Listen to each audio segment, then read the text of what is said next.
नमस्कार.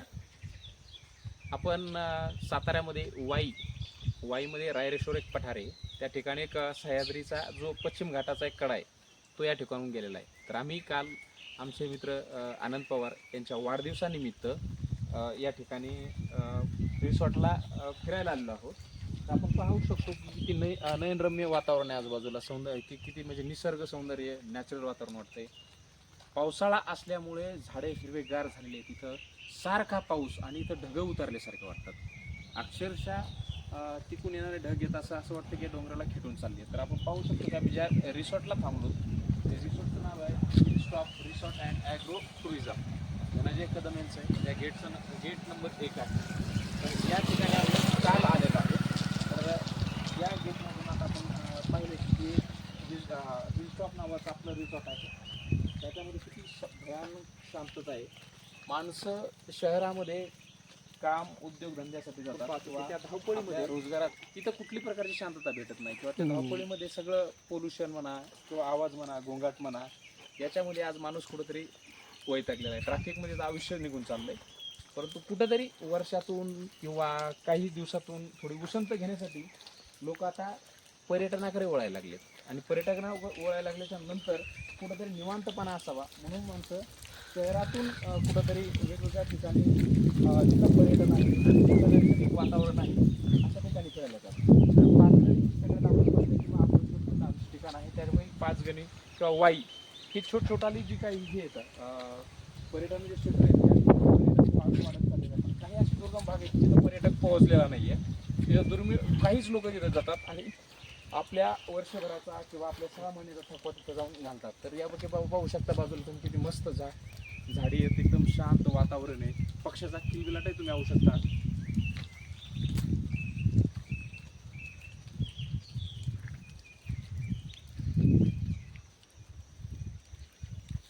बाजूला वेगवेगळ्या प्रकारची झाडं आहेत. पहा इथं सागवानाची झाडं येतं, आंब्याची झाडं येतं, नारळाची झाडं येतं आणि खूप छान असा रस्ता येतो. आणि पाऊस पडतो आणि धुकं आल्यासारखं होतं. म्हणजे हिवाळ्यामध्ये जे धुकं पडतं ना तसे ढग उतारले सारखे वाटतात डोंगरावर. आणि ते अतिशय छान वातावरण, एकदम असं प्रफुल्लित वातावरण वाटतं. आता पाऊस असल्यामुळे अक्षरशः आपण पाहतो की दगड आहेत ना शेवाळ आहेत. पहा त्याच्यावर पूर्ण शेवाळ चढलंय आणि दगड असे रंगीबिरंगी झाले असं वाटतंय की हिरवेगार त्याचे. आणि इकडे वैशिष्ट्य असं आहे की या डोंगरामध्ये जी काही टेकड्या आहेत त्या टेकड्यावरती आपण पाहतो की तिथं छोटे असे ब्लॉक केल्यासारखे किंवा खाचरं केल्यासारखे त्या ठिकाणी आपण तिथं ते इकडली जमीनच अशी की लोकांना जमीन डोंगरामध्ये जमीन असल्यामुळे तिथं त्यांचं हे केलं जातं. आणि आता रिडेव्हलपमेंट करण्यासाठी अनेक लोकांनी इथं वेगवेगळ्या प्रकारच्या आपल्या स्वतःच्या खाजगीच्या जागा घेऊन स्वतःचे रिसॉर्ट तयार केले किंवा स्वतःचे फार्म हाऊस तयार केले. ही लोक शहरामध्ये काम करतात आणि नंतर काही दिवस इकडे फिरण्यासाठी, कोणाचा बड्डे असेल, कोणाचे वेगवेगळे कार्यक्रम असतील, तर आज ह्या पर्यटनाकडं खूप प्रमाणात जास्त लोक वळायला लागले. आता पाहू शकता की तुम्ही पहा ही किती कल्पकता आहे. ही जुने गाड्याचे टायर येतं, याच्यामध्ये त्या टायरमध्ये थोडाशी पेस ठेवला आहे, त्याच्यामध्ये ते गवत लावले आणि बाजूने दगडाने ते बांधून घेतले. मग ते किती आकर्षक वाटतंय. या ठिकाणी प्रॉपर्टी दुसऱ्याची कोणाचं दिसतं की बघा या मालकाच्या व्यतिरिक्त. तर हे सुद्धा किती ॲक्युरेट छोटंसंच काम आहे, परंतु किती सुंदररित्या त्याला बनवलेलं आहे. अशी छोटी जी काही हॉटेल आहेत किंवा रिसॉर्ट आहेत ते माणसाला आकर्षित करतात. हे पहा किती पहिले जुन्या पद्धतीचं बांधकाम कोकणामध्ये. तसा हा कोकणातच म्हणता म्हणायला हरकत नाही, परंतु हा सातारा जिल्ह्यात येतो. जो पश्चिम घाट आणि कोकण या दोन्हीला जोडणार आहे. या ठिकाणी घराची उतरती छप्पर, कारण इथं पाऊस सारखा राहतो आणि इथं घरं शेवळतात. आणि पाऊस सारखा राहिल्यामुळे कुठलंही जरी दुसरा असं पत्रा असेल तर तो गंजतो, माळा त्या पत्रा गंजतो. त्यानंतर स्लॅबचं घर असेल तर ते गळण्याची दाट शक्यता राहते. श्रीकृष्णाचं एक छोटंसं मंदिर आहे त्यांनी केलेलं, हे किती छान प्रकारे त्याच्यातून वेलीने असं एकदम त्याला गुंतलं गेलं. आणि ह्या इथे जास्त प्रमाण पाऊस असल्यामुळे इथं उतरती छप्परची घरं राहतात आणि कोकणात इथे कौलारूचं घर राहतात. तसंच एक बरेचसे जवळपास इथले सगळे घरं हे उतरते छप्पर आणि कौलारू असलेले आहेत. परंतु आता कौलाचं प्रमाण कमी होत चाललंय आणि काही पत्रे तशा प्रकारे भेटतात. बघा पहा बाजूला ही एक बांधण्याची पद्धत बघा, पूर्ण वर सोलार बसवलेलं आहे असं जाणवत आहे. आणि त्या सोलारच्या खाली ती एक हे आणि म्हणजे सोलारचं प्रमाण वाढलं आहे आता भारतामध्ये. किती छान प्रकारे हा पलीकडची एक हे बनवलेली आहे. आम्हाला आल्यापासून जी आमची सेवा हे करतायत हे काका, आम्हाला रात्रीपासून आमचं पूर्ण जेवणाची खाण्याची व्यवस्था बघताय. खूप छान छान पद्धतीने त्यांनी आमची काळजी घेतली आणि आम्हाला खूप छान पद्धतीने रात्री जेवायला दिला. आता चहा घेऊन आलेत असं वाटतंय. तर काका धन्यवाद. आपलं नाव काय काका? चंद्रकांत आंबवले. चंद्रकांत आंबवले. हो. आणि तुम्ही इथं होती कोणी 10, 11, 1, 2 वाजेपर्यंत ते आमच्यासाठी सेवा देण्यासाठी जागे होते ना, त्या तोपर्यंत ते जे जेवले नव्हते. ती खूप मोठी येणाऱ्या पर्यटकाची सेवा करणारी खरी माणसं आहेत या क्षेत्रातली, आणि खरंच त्यांचं धन्यवाद जितका मानावं तितका कमी. आता आम्हाला ते कॉफी किंवा चहा देणार आहेत. तर आता पाहू शकता की या ठिकाणी आम्हाला गाड्या आम्ही घेऊन आलो. खूप सारी मित्र कंपनी आमची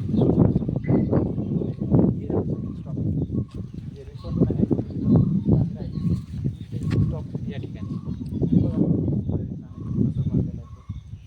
आणि खरंच हिल स्टॉप आहे. आता इकडे बाजूला पाहू शकता, इकडे खाली स्विमिंग पूल आहे आणि जी काही पश्चिम घाटातल्या सह्याद्रीच्या रांगा आहेत. आपला पश्चिम घाट किती सुंदर आहे आणि हा खरं तर इथं रायरेश्वरचं पठार सुद्धा आहे, जिथं छत्रपती शिवाजी महाराजांनी बालवयामध्ये स्वराज्य स्थापन करण्याची शपथ घेतली होती आपल्या बाल सवंगड्यांना घेऊन. त्याच रायरीच्या पठाराचा हा काही छोटा भाग आहे आणि या ठिकाणी ही स्टॉप बनवलेला आहे. त्या ठिकाणी भयानक शांतता आहे आणि सुकून आहे, शांतता आहे. तर आपण पाहू शकता की या बाजूला येणारे जे ढग आहेत,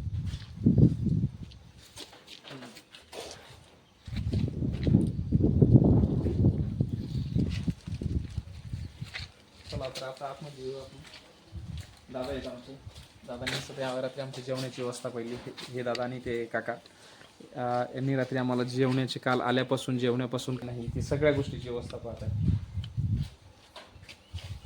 त्याच्यामुळं त्यांचं धन्यवाद देतो. आणि आता चला आपण इकडं हे बघूया स्विमिंग टँक कशा पद्धतीने इथे आल्याच्या नंतर आतमध्ये रूम येतात. त्यानंतर सर्व आता आतमध्ये मित्र थांबलेली. आम्ही आता डायरेक्ट आपण रिसॉर्टकडे जाऊया. अगोदर अतिशय छान पद्धतीने हे सजवलेलं आहे. आपण पाहू शकता की इथे असं वाटतं की खरोखरच बघूया इथं. तिकडे फिरवा की मला. मी रात्री तर 2दा चावलो ह्याच्यामधून, खिडकीमधून ज्यावेळेस पाहिलं ना त्यावेळेस मला असं वाटलं की खरोखरच बघले आपल्या शेत आलेत का. म्हणजे ते इतकं छान बनवलेलं आहे. झाडे बाजूला सगळं वेली आहे का, वेगवेगळ्या पद्धतीचे वेगवेगळे झाडं लावली. चला तर आपण आता रिसॉर्टकडे आपल्या त्या स्विमिंग पूलकडे जाऊया. आम्हाला सगळ्यांना खूप पोहायचं होतं, परंतु काल पाऊस असल्यामुळे आम्ही काल पहिला प्रयत्न केला आल्यानंतर उतरायचं. एवढं गार पाणी होतं, अक्षरशः कानामध्ये असे जोरात मारल्यासारखं झालं. ऊस नाव आणत होतो कोणतरी आमच्या सोबत पोहायला येईल, पण कोणी आलं नाही. मी आणि बळीरामजी दोघंच पोहलो आम्ही.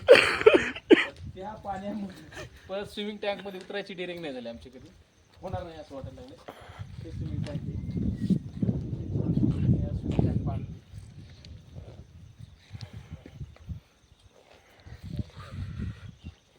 पाहू शकता तुम्ही. खाली एक छोटे गाव येतं. त्या गाव हे डोंगराच्या एकदम कुशीमध्ये असे केलेले आहेत, जिथं भात शेती असते. दुसरी तर शेती होत नाहीये. आताच्या पावसाच्या काळामध्ये एक छोटे खाचरं करून त्यामध्ये पीक घेतलं जातं. आता हे ढग येत आहेत आणि ढगामध्ये आपण पाहतो की एक अर्धा तास एकदम असं पूर्ण निरभ्र आकाश झाल्यासारखं पूर्ण वातावरण एकदम हे दिसतं आणि नंतर परत एकदम पूर्ण झाकल्यासारखं होतं. कारण हे ढगाचे येणारे जे काही हे येतं बाष्पासारखं हे वाटतं आपल्याला की एक धुकं आल्यासारखं, पण ते परत एकदम स्वच्छ होतं आणि परत येतं. असं ते कंटिन्यू राहतंय. म्हणजे इतकं छान वातावरण आहे. खाली छोटे गाव आहेत पाहू शकता तुम्ही. त्या धुक्यामध्ये दिसत नाही आहेत तुम्हाला सध्या दाखवायचे आहेत, परंतु दिसत नाहीत. खूप सारे असं एकदम असं पूर्ण असं ढग जमिनीवर उतरलेत असं वाटायला झाडासारखं. या ठिकाणी पाहू शकता की ह्याच पाण्यामध्ये आम्ही काल उतरलो होतो. कानठाळ्या बसत असं नंतर पाण्यातून जाणवलं होतं. बाहेर यायची थंडी वाजत होती. या ठिकाणी बसण्यासाठी व्यवस्था आहे. खूप छान. आमच्यासोबत महबूब भाई आलेले होते, ज्यांनी आम्हाला इथं आणण्याचं काम केलं. गाडी ती चालत होते. तसं ते आमच्यासोबत अनेक तांबडेगला सुद्धा त्यांनी आम्हाला चांगला प्रवास घडवला होता. आणि इकडे पाहू शकता की ह्याच रिसॉर्टची वेगवेगळी झाडं आहेत.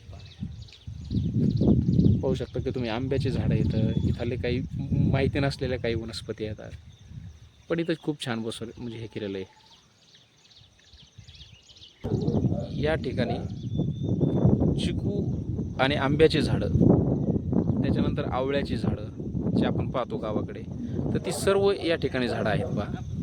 आणि या ठिकाणी खूप सारे असे छोटछोटाले डोंगर आहेत. त्याच्यामध्ये खाली पाहू शकता की तुम्ही लांबपर्यंत जे काही ढग उतारल्यासारखे वाटतात तिथे पूर्ण दऱ्या आहेत. आणि दऱ्यामध्ये ही छोटछोटाली गावं येतं, जिथं आपण त्याला आपल्याकडं पाडे वगैरे म्हणतो कोकणामध्ये, किंवा तांडे म्हणतो, तशा प्रकारची छोटछोटाली गावं या सह्याद्रीच्या कुशीमध्ये वसलेली आहेत.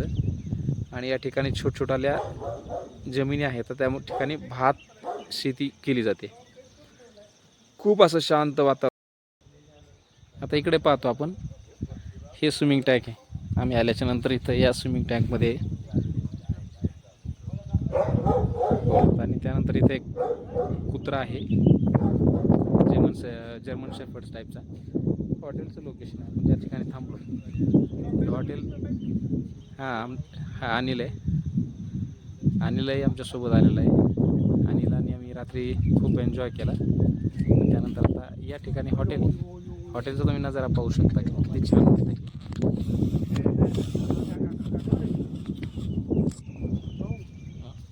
एकदम डन करून खूप जास्त बघत नको.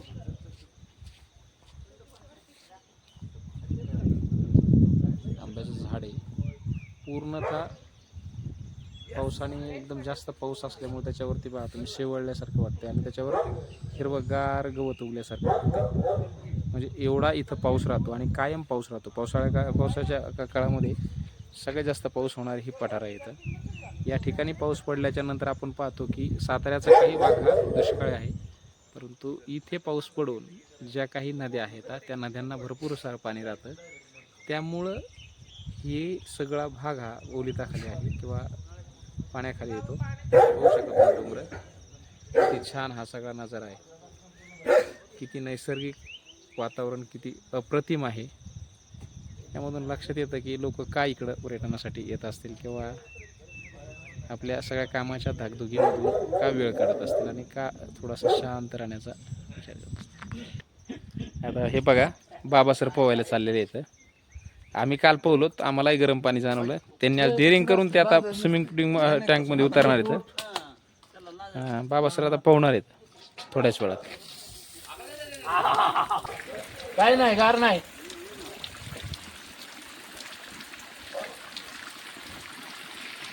सर, कालचा पोहण्याचा अनुभव कसा आहे तुमचा? अतिशय गरम पाणी, म्हणजे आपण हां, हिटरचं पाणी सुद्धा आपल्याला कमी गरम लागत. हां तसं हे स्विमिंग पूलमधलं सुंदर असं पाणी, याच्यामध्ये आपलं पोहणं झालं. हां, दुर्दैव असं कोणी व्हिडिओ वगैरे काढला नाही. पोहायला आपण दोघंच होतो ना, आपण दोघंच होतो ना, त्यामुळे कुणी व्हिडिओ काढला नाही. व्हिडिओ काढला आपली नाही. इच्छा होती कुणीतरी आपला व्हिडिओ काढावा किंवा आपल्या चेहऱ्यावरचे एक्सप्रेशन बघावेत पोहताना, किती आनंद तर झाला आता त्यांचा. बाबासाहेब गवळे हा, आता त्यांनी डेअरिंग, मार्गदर्शक हे आता पोहायला निघालेले आहेत. हा, आपण त्यांचा व्हिडिओ काढूया. त्यांचा व्हिडिओ आपण काढूया. व्हिडिओ काढू नका, मी चड्डी काढेल. नाही, लोक प्रेक्षकांना तेही पाहायला आवडेल. बाबा सरांनी डेअरिंग केलेली आता पाण्यात उतरायची. हा, उत्तम. माझी टाळ्या वाजून त्यांचं स्वागत करा बाबा सरांचं. वा, मानलं बाबा सरांना. कसं पाणी आहे माहिती का? कसं? ऍथलीट असतात ना, ऍथलीट हा, जे कंटिन्यू काय म्हणायचं 30-35 किलोमीटर खेळतात, पळतात. हा, आणि फुटबॉलर त्यांचे जे स्नायू स्ट्रेस झालेले असतात ना, हा, ते स्नायू हे करण्यासाठी इतक्या गार पाण्यामध्ये त्यांना स्विमिंग करावं लागतं. हो का? बाबा सर, तुम्ही पहिलं काही खेळ खेळायचा?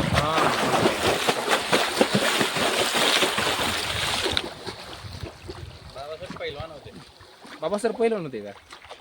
बाबा सर, पाण्यावर तुम्हाला तरंगता येतं का? तरंगता येतं का?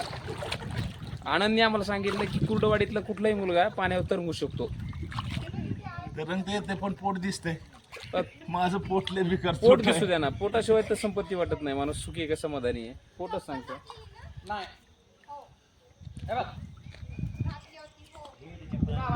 कुठं नाही, मी नाही. काल झाले माझं काल जिरली आमची.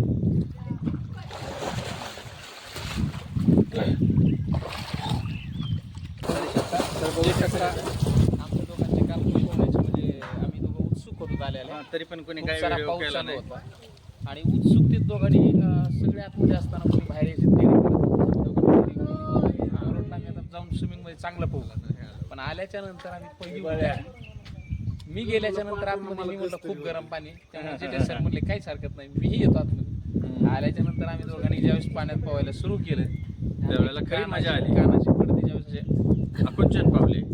जसं लाईट अशी झाकमोक त्यावेळेस कळलं की आपण पाण्यात येऊन सुरू केलेली आहे आणि त्यानंतर थंडी वाजायला लागली. आम्ही बाकीच्या लोकांना ते विचारायचे पाणी कसं आहे जे ते सर आहे असं म्हणजे थोडंसं एकदम घाबरत बोलले किंवा असं स्पष्ट बोलले नाही तर त्यामुळे बाकीच्या जनतेने समजून घेतलं काय प्रकार आहे नेमका प्रकार आहे. अशा प्रकारे विनोद निर्मिती झाली. अनेक लोकांना प्रेरणा पण देत होतो की गरम पाण्यात पोहायला यायचं होतं पण लोकांच्या लक्षात आलं बाकीची मंडळी शानी झाली.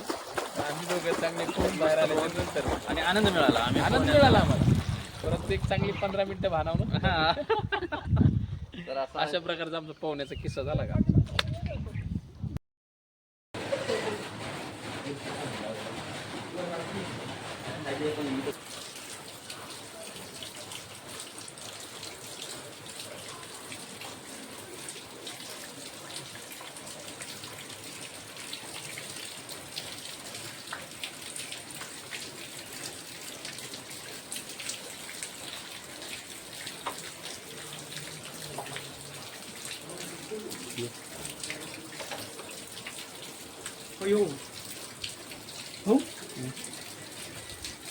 धुर ना नुसता इथून जाताना राव भाऊ पण नाही पण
आमचा प्रशांत बघितला ना त्याच्या तोंडातला ब्रश बाकीच्या तोंडात घालतोय आणि त्यांचा ब्रश करतोय का ते बघा त्याच्यामध्ये तेजस्वर त्याचा खूप जीव आहे बरं का खूपच जीव आहे त्याला असं वाटतं की त्याच्या ब्रशने त्याने ब्रश करावं. हां ही आमची मैत्रीण हॅलो ऋतुजा काय म्हणतेस आजची सकाळ कशी वाटते?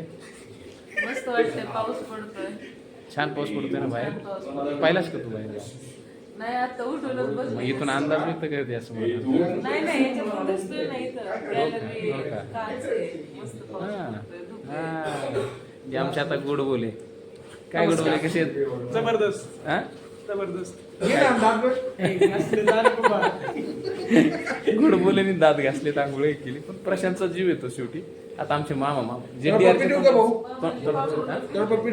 दे त्याला एक पप्पी दे एक पप्पी.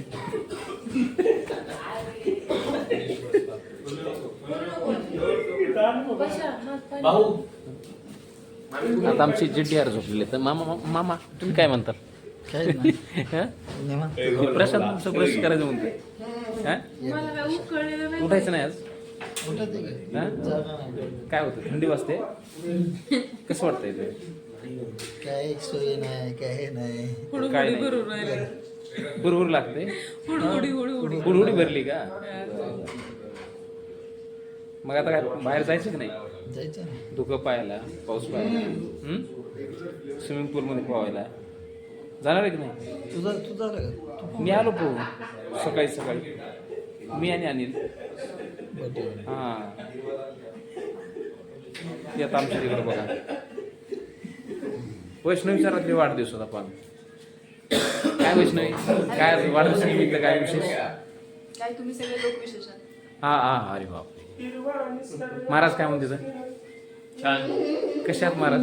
छान सकाळ कशी वाटते आज? छान छानच वाटते फक्त सगळंच छान दिसायला लागले. अगदी छान. हा महाराज हा यस मग जरा नीट तोंड तर धुवून आला असतो पुसून बिसून. या तोंड पुसून या. मग ठीक आहे. हा या लो. नाहीतर पुन्हा काय होईल? अनिल आम्हाला गरम पाणी घेत आहे. श्याम हा, ठीक काय आहे. घेतो रे तू? नेटवर्क कमी झालं असं. चहा म्हणून काय घ्यायला लागला तू?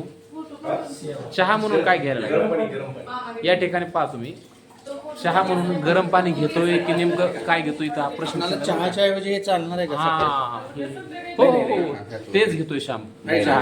गरम पाणी चहा म्हणून तोच घेऊ राहिला. आई बघे गरम पाणी पितो. गरम पाणी नाही मला त्याचा भरोसा वाटत नाहीये. हा त्या ग्लास मध्ये अगोदर काहीतरी टाकलेलं तो जेटे सर हा पाणी पितोय काय पितोय? आता सुरुवात तर पाण्याने करूया. पाण्याने सुरुवात करायची का? मग बाकी गरम करूया. पाण्याने नंतर थोडं नंतर गार अर्धा गार. तासाने हा त्याच्या ग्लास मध्ये दिसतंय पाणी. पाणी हा हे बघा तेजस सर. हो तेजस सर पप्पी घ्या ना यांची. घ्या तुम्ही दोघं. हा बघा ऐका खूप जीव लागेल.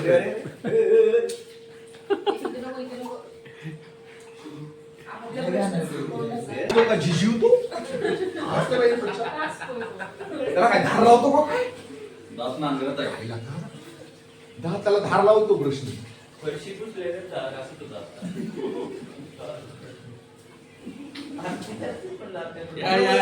अरे गणेश सर, नमस्कार. धनंजय माने इथंच राहतात का? अरे ये परशुराम. अरे काय म्हणता? अरे परशुराम ये 3 कप कस काय? ते 3 लोक कस काय? 2 कप लागतो. 2 कप चहा पितो मी. 2 कप चहा पितो. पण ते इस्रायल कुठे ठेवतो कप कुठे सगळे dialogue हेच म्हणतात. ते तसं एक पात्री करतो ना. सगळेचे सगळे कप्पे. आता मला माहित आहे ना दुसरं पाठ नसणार. बायांना असं जाऊ देणार नाही. खरं ना मोठी बरेच तुमची पहिली पाठ करतो तुमच्याकडे. हे पुढचं झालं ना.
शायनिंग मारलोय चप्पल बाजूला काढ पाण्याच्या.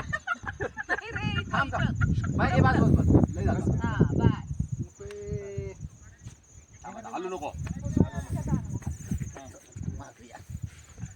स्मेल येत आपण.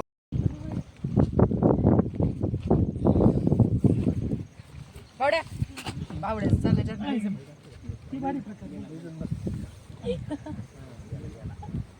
गेला मग